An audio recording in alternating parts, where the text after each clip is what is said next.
এই 6 দিন তারা কোথায় ছিলেন? এই যে এখন যে বলছেন আয়নাঘর এবং কিশোরের অত্যাচারের যে বর্ণনা কিশোর দিছে, যদি এই বর্ণনা শুনতেন তা গায়ের লোম খাড়া হয়ে যেত এবং কান্না করতেন। ও বলতেছে যে ভাবি, ভাইরে মনে হয় ইলেকট্রিক শক দিছে, ভাই মনে হয় টয়লেট করে দিছে। যে দেখলেন প্রধানমন্ত্রীর ওখানে সাংবাদিক সম্মেলন হচ্ছে, অনেকেই অনেক কথা বলছেন। আমি তখন একটা গান লিখলাম, সেই গানের একটা লাইন দিয়ে আমি আমার বইয়ের নাম রাখলাম, চোখে রাজার ভালো সাজার রোগ যে এলো দেশে। সেই রোগ যে এখন নাই তা না। তো প্রথম যে সমস্যা হলো, আমাকে এবং দীপনকে, অভিজিৎকে আমাদেরকে আসলে হুমকি দিয়ে চিঠি পাঠানো হয়েছিল। কারা পাঠালো এটা? আমাকে পাঠিয়েছিল Ansarullah Bangla team. Civic royal resort, কিনুন আভিজাত্য, নিশ্চিত করুন ভবিষ্যৎ। কেন? এটা তো আপনি গভর্নমেন্টের বিরুদ্ধে বলতেছেন, তাহলে আপনাকে পাঠাবে কেন? এখন যে ইসলামী দল, বিশেষ করে যারা স্বাধীনতা বিরোধী ছিল, এদের নিয়ে আমার লেখালেখি ছিল, সেই কারণে কিনা আমি জানি না। তো অভিজিৎকে মেরে ফেলা হলো, আমি যদি ভুল করে না থাকি 25 বা 26 ফেব্রুয়ারি, যাই হোক, এই বছরের 31শে অক্টোবর সম্ভবত মেরে ফেলা হলো হচ্ছে আমাদের দীপনকে।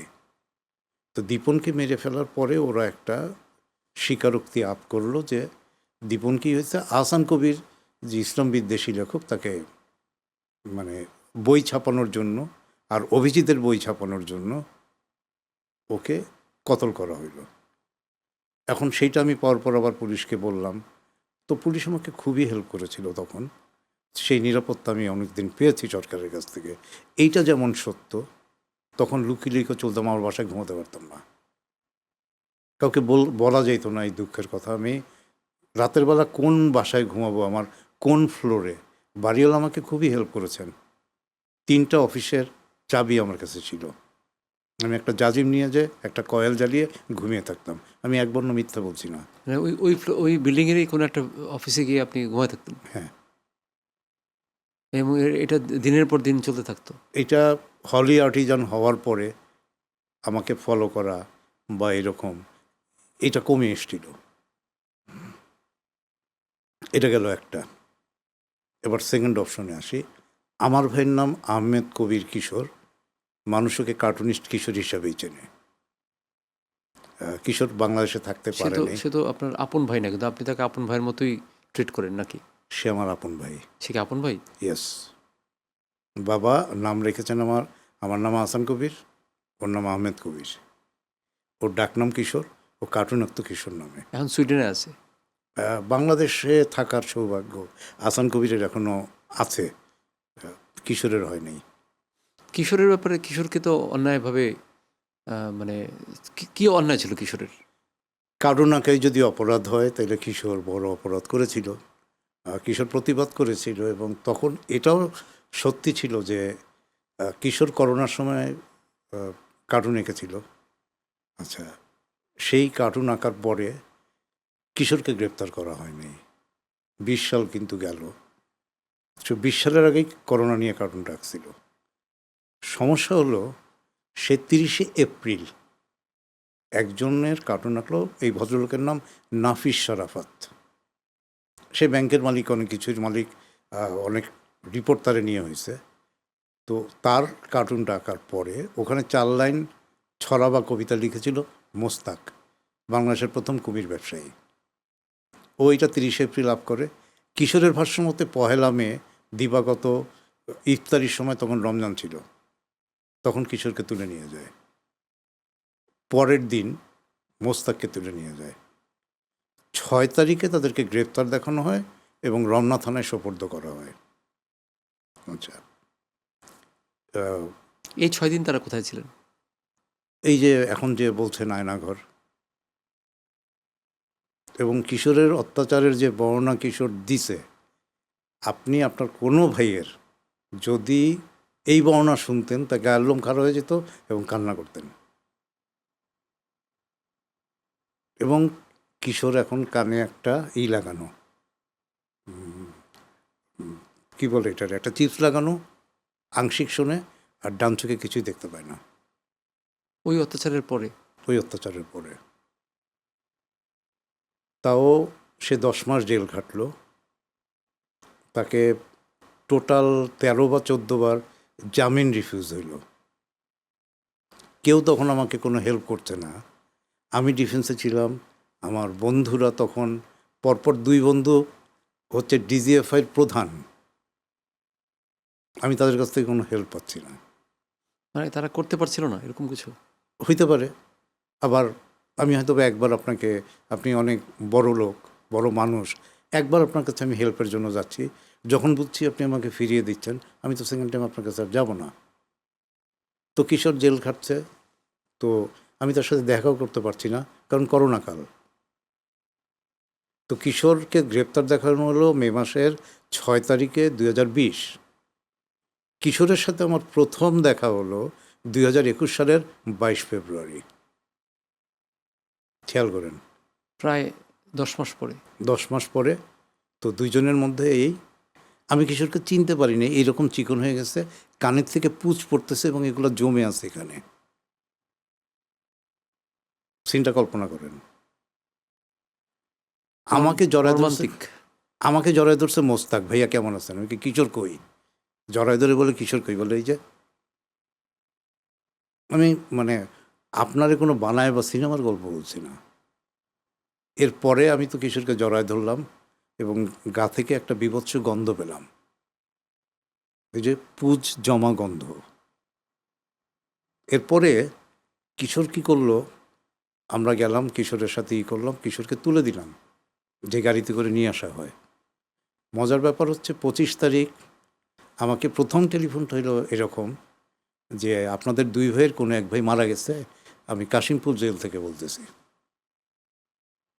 এখন আমি তো মানে অবাক যে 22 তারিখে দেখে আসলাম প্রথম। পরে মিডিয়ার লোকজন আমাকে টেলিফোন করে বলা শুরু করলো, এটা কিশোর না, মোস্তাক মারা গেছে। আসলে মোস্তাক মারা গেছিল? 25 ফেব্রুয়ারি মারা গেল। কে মারা গেল সে? আচ্ছা, 25 ফেব্রুয়ারি আমি এই খবরটা পেয়ে আমি চলে গেলাম হচ্ছে আপনার শহীদ তাজউদ্দিন মেডিকেল কলেজে। ওইখানে ওর লাশটা রাখা ছিল। তো রাতের বেলা আমি এখানে গেলাম, ওর ভাই ছিলেন আপন কাজিন, মানে একই সাথে চাচাতো ভাই, একই সাথে খালাতো ভাই, মানে ওর বাবা এবং চাচা দুইজন 2 বোনকে বিয়ে করেছিলেন। তো মোস্তাকের ওইখানে দেখে পরদিন যেহেতু লালমাটিয়ায় ওর মৃতদেহ আসবে, তো রাত তখন 2টা বা 2:30 বাজে আমি ওইখান থেকে ফিরলাম বাসায়। তো ফিরে বাসায় মানে আমি নিতে পারছি না যে কিশোর থাকলো, ওর সাথে একই সাথে গ্রেপ্তার হলো মোস্তাক, তো মোস্তাকটা মারা গেল। তো যাই হোক, পরদিন গেলাম এইখানে, বা ওকে যায় আজিমপুরে আমরা সব খবর টবর দিয়ে আসলাম। তো 2 মাস পরে কিন্তু মোস্তাকের বাবা মারা গেছেন। এরপরে পুরো পরিস্থিতি চেঞ্জ হয়ে গেল।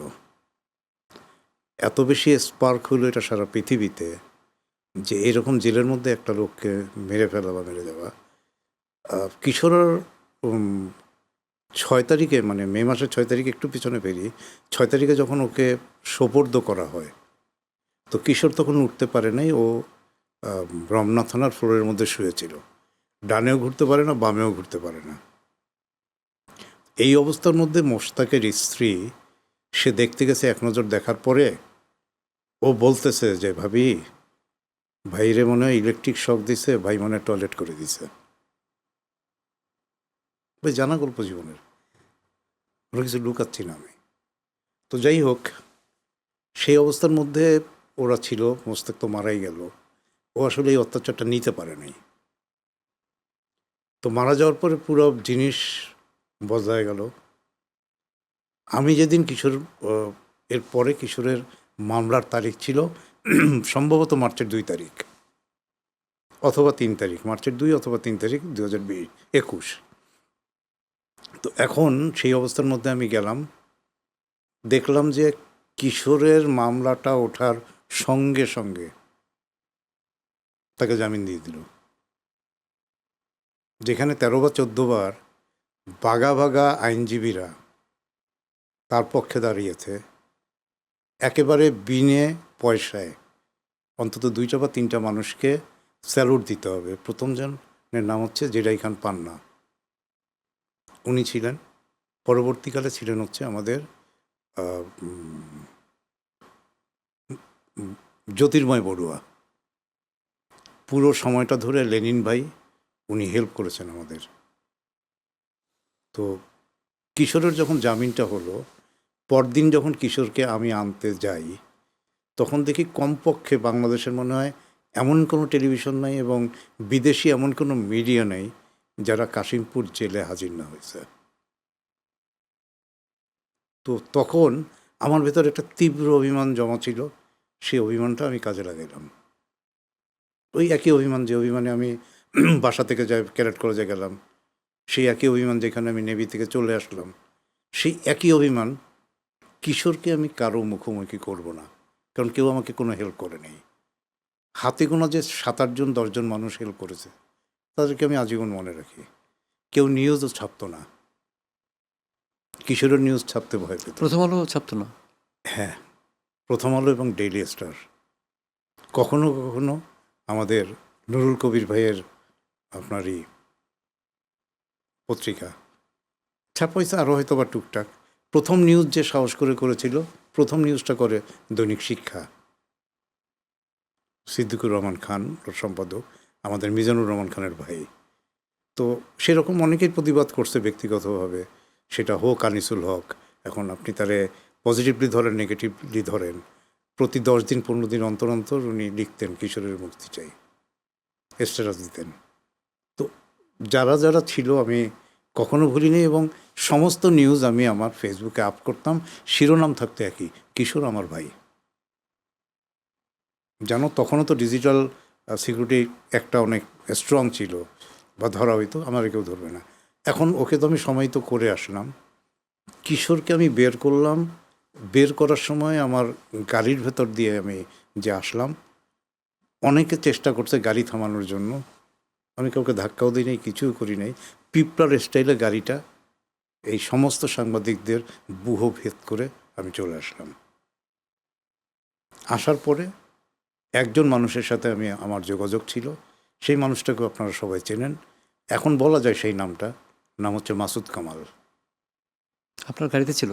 না, লেনিন ভাই, আমি আর কিশোর ছিলাম গাড়িতে। মাসুদ কামালের কীভাবে তার সে ছিল? আমি বললাম যে ভাই কিশোরকে আমি লুকায় রাখতে চাই, আমি জানি আপনার বন্ধু ল্যাব এইডের শামীম ভাই, আপনি শামীম ভাইকে বলেন কিশোরকে ওইখানে যাব পরিচয় লুকায়া, এবং কিশোরকে আমি ল্যাব এইডে ভর্তি করলাম। ল্যাব এইডে ভর্তি করার পরে কিশোরের নাম জানে না, যে ডাক্তার দেখলেন তিনি বললেন তার কানের কী সমস্যা, তার হাত পা এরকম অত্যাচার, সমস্ত কিছু জিনিস কাগজপত্র আছে। এইটা নিয়ে আমরা একটা মামলা করলাম, প্যারালাল মামলা, ঢাকা মেডিকেলে পাঠানো হইলো, এবং তারা রিপোর্ট দিল কিশোরের প্রতি কোনো অত্যাচারই করা হয়নি। তো যাই হোক, সেগুলোর সাক্ষী আমি শুধু দেখে রাখছি। তো এরপরে আমি কারোর কাছে চাই না, দোয়া করবেন যেন কারো কাছে হাত পাততে না হয়, কিন্তু ইউনূস সরকারের আমলের 18 মাস এবং এই পর্যন্ত কেউ কোনো দিন আমার কাছে, আমার পরিবারের কাছে জানতে চায় নাই কিশোর কেমন আছে। সিভিক রয়্যাল রিসর্ট, সবুজে ঘেরা আভিজাত্য।